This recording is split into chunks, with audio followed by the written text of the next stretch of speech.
Hello बच्चों, आज जैसा कि देखेंगे पार्ट नंबर 4, जैसा कि कल हम लोगों ने चर्चा किया था पार्ट नंबर 3 की, तो वहां सीखा था 2020 का पहला सेट था, पार्ट नंबर 3 था, वहां 6 नंबर का क्वेश्चन कंप्लीट कर लिए थे।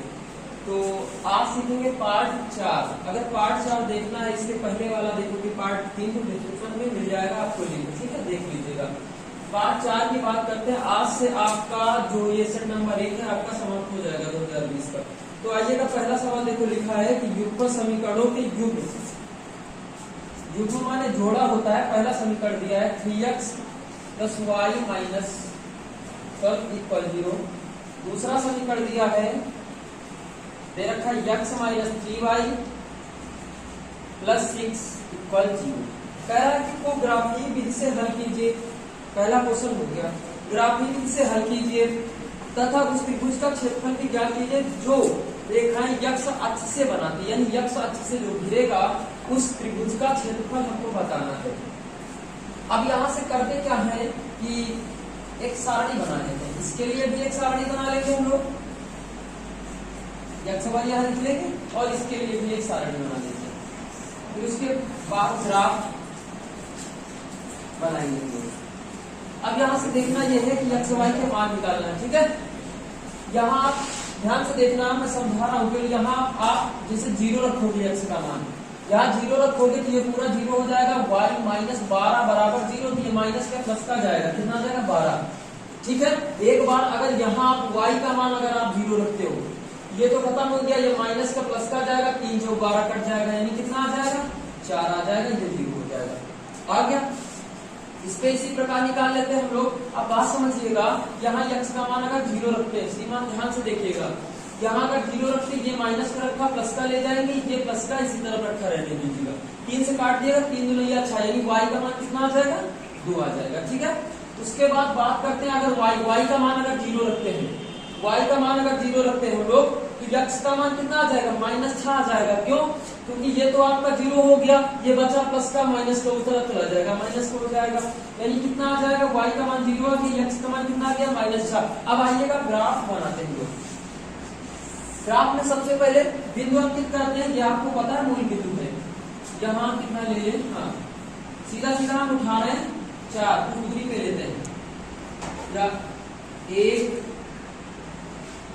2 3 4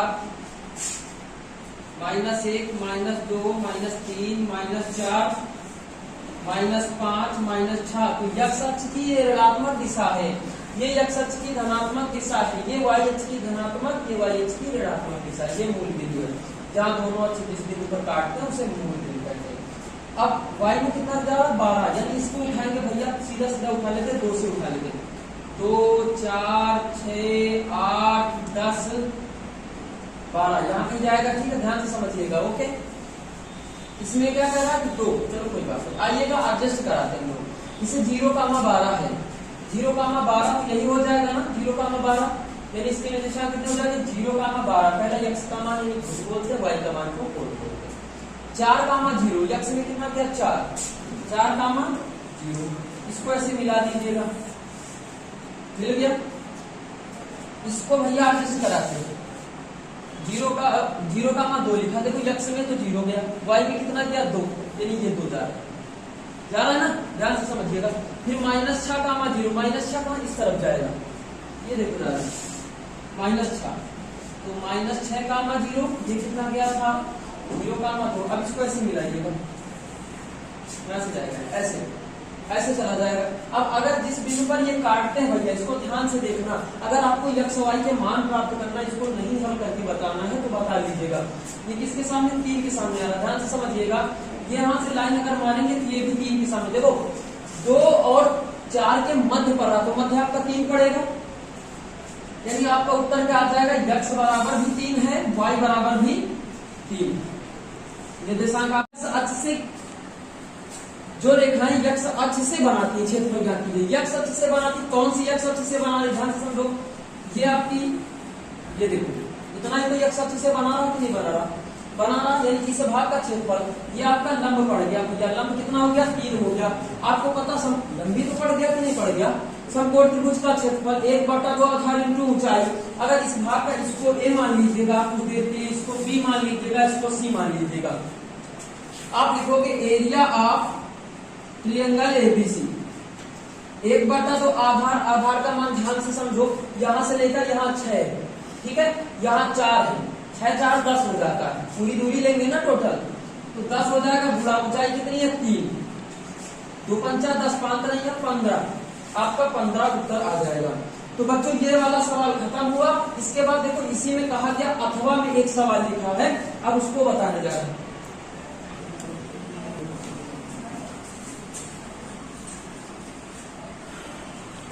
देखो सब अथवा में जो लिखा है, सवाल लिखा है 2x अपान x माइनस 3 प्लस 1 अपान 2x प्लस 3, ये लिखा है plus 3x plus 9 upon x minus 3 2x plus 3, ये आपका लिखा है। आप बराबर 0 भी दिया है। आपको उसने कहा x does not equal 3 काम आप -3/2 के मूलों की प्रकृति जांच कीजिए और इसे हल कीजिए। आइएगा बताते हैं। एक काम करना यह है कि इन दोनों का पहले सलूशन कर लेते हैं। जब सलूशन करोगे तो इन दोनों का एलसीएम जो है बराबर मिल जाएगा। देखो इसको इसके साथ गुणा करवाते हैं और इसको इसके साथ गुणा करवाते हैं। अपान कितना मिल जाएगा x minus 3 2x plus 3 plus बीच में लगा लो 3x plus 9 upon x minus 3 2x plus 3।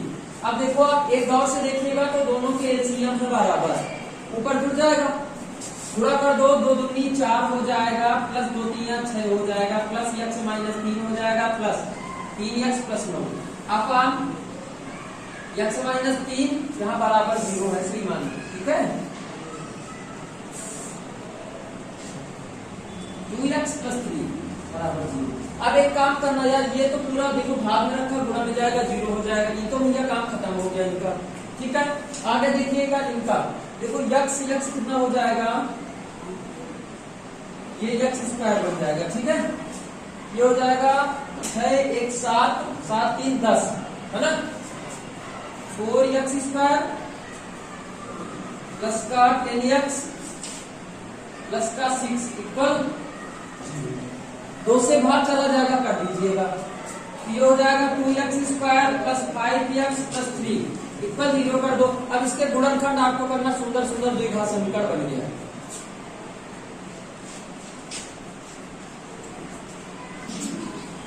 अब देखो इसको इससे गुणा करोगे तो कितना आ जाएगा, 2 3 6 6 के गुणनखंड करोगे 2 3 5 आता है, ठीक है, 3 2 6 2 3 5, तो 2x square plus 3x plus 2x plus 3 बराबर 0।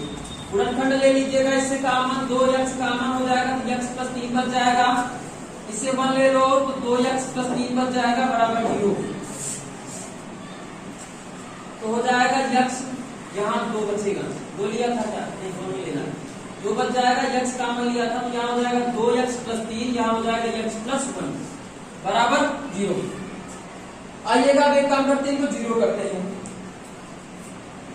तो 2x प्लस 3 बराबर 0, तो x बराबर आ जाएगा -3/2। एक मान तो ये आ गया, एक आपका ये आएगा, इसको 0 करो, x प्लस 1 बराबर 0, x बराबर कितना आ जाएगा -1। अब मूल्यों की प्रकृति आप लोग बता सकते हैं, ठीक है। देखो जैसे मान लीजिएगा अंश बटे हर के रूप में लिखा है तो कौन सा हो जाएगा, प्राकृतिक संख्या हो जाएगी, केवल अंश के रूप में लिखा है तो अपरिमेय संख्या हो जाएगी। आ जाइएगा, बात खत्म करते हैं, जगह से मान आ गए दोनों के। अब बात करते हैं खा नंबर की।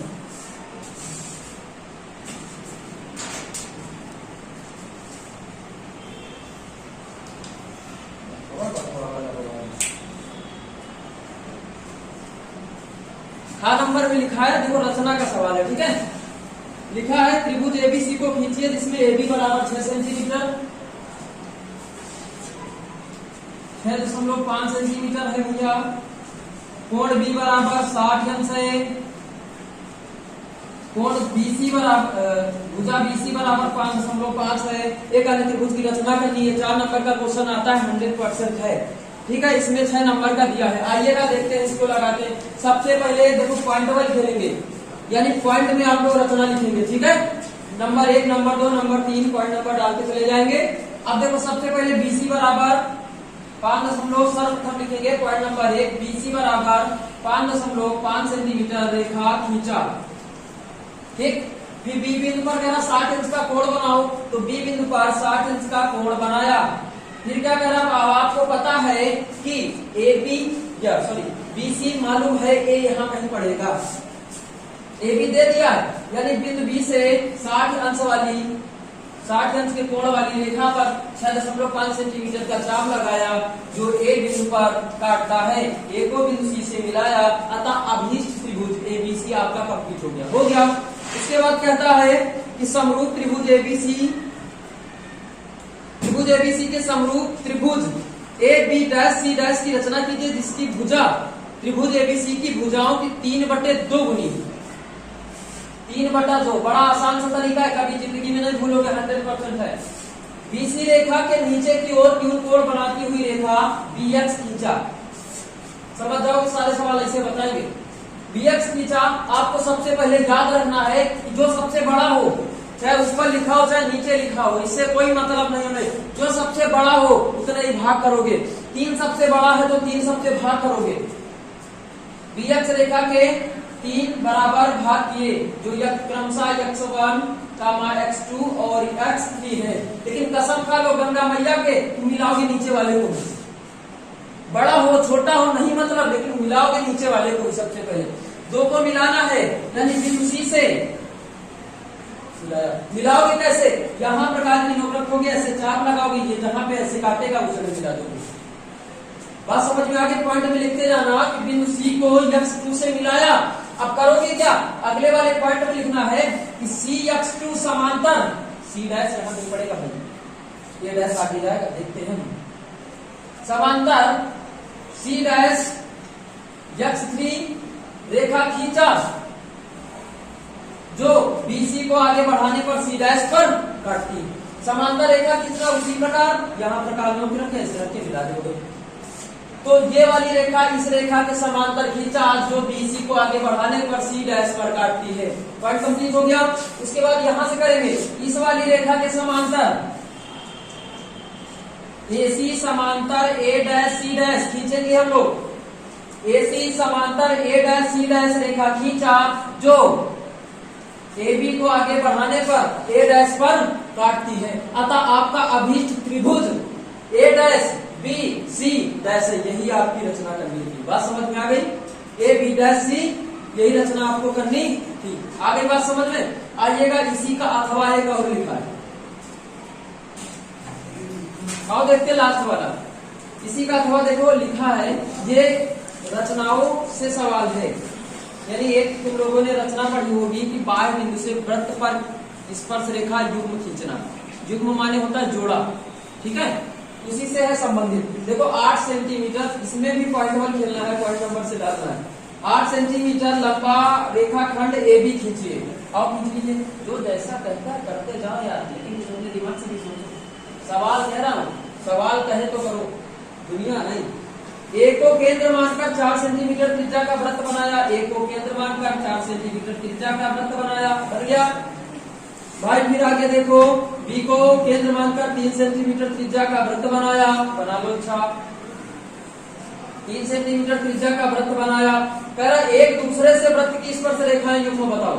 ये लंबाई ना को बड़े आसान तरीका। सबसे पहले आप करोगे AB रेखा का लंबवर्धक खींचा, जो AB रेखा को यम बिंदु पर काटता है। यम को केंद्र मानकर यम A बराबर MB दूरी त्रिज्या लेकर एक वृत्त बनाया, जो एक केंद्र वाले वृत्त को, इसमें यही समझना, एक केंद्र वाले वृत्त को P और Q पर काटता है, तथा B केंद्र वाले वृत्त को S और T पर काटता है। अब वृत्त की स्पर्श रेखाएं बनाएंगे। एक केंद्र वाली वृत्त की स्पर्श रेखाएं S यानी बिंदु A को S और T से मिलाया, अतः एक केंद्र वाली वृत्त की स्पर्श रेखाएं AS और AT है। इसको केंद्र बी वाले वृत्त के केंद्र बी को पी और क्यू से मिलाया, अतः बी केंद्र वाली वृत्त की स्पर्श रेखाएं ये पीबी और बी क्यू है। अब इनकी स्पर्श रेखा की लंबाइयां नापना है और नापो कैसे? देखो त्रिज्या और स्पर्श रेखा के बीच का कोण सदैव 90 अंश होता है, ये बता रहा है। अब देखो ये लंबाई आपको पता है कितनी, 8 सेंटीमीटर। 8 सेंटीमीटर। ये त्रिज्या इसकी कितनी थी, 4 सेंटीमीटर। ये आपका बन गया लंब, ये बना कर्ण आधार लंब। पाइथागोरस प्रमेय निकालो, लगाओ और लंब का मान निकाल लीजिएगा। स्पर्श रेखाओं की लंबाइयां बराबर होती, जितनी इसकी आएगी उतनी इसकी आएगी। अब बात यहां से उठती, इसकी भी 8 है, ये त्रिज्या थी 3, फिर यहां से 90 अंश का कोण बनेगा। त्रिज्या और स्पर्श रेखा के बीच का कोण 90 अंश होता है, फिर लगा लीजिएगा, फिर आपका ये बन जाएगा क्या, लंब बन जाएगा। लंब का मान आ जाएगा, इसकी अलग आ जाएगी लंबाई, इन दोनों की अलग आ जाएगी। तो पहला सेट आपका कंप्लीट होता है। कल की क्लास में दूसरा सेट फिर से मिलेंगे, दूसरा लेके। Okay bye, that's all.